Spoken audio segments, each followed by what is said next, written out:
Hi everyone, in front of me I've got Samsung Galaxy Tab S9 Ultra, and let me share with you how to activate the automatic system updates on this device.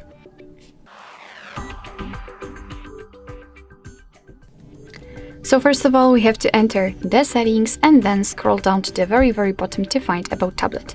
If you've got the developer options currently active, then simply enter them. If not, just find About Tablet, enter the software information and keep tapping on the build number until you'll see that you're in the developer mode.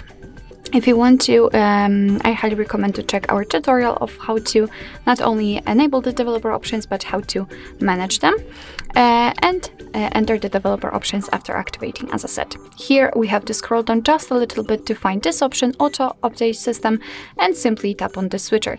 From now on, this option is active, which simply means that your device is allowed to apply the updates when it will be restarted. So you do not really have to manually update your device, but remember about restarting it from time to time so it will have a chance to apply the updates. Of course, you can turn it off whenever you want to, just by tapping on the switcher again. Alright, so that will be all. Thank you so much for watching. I hope that this video was helpful, and if it was, please hit the subscribe button and leave the thumbs up.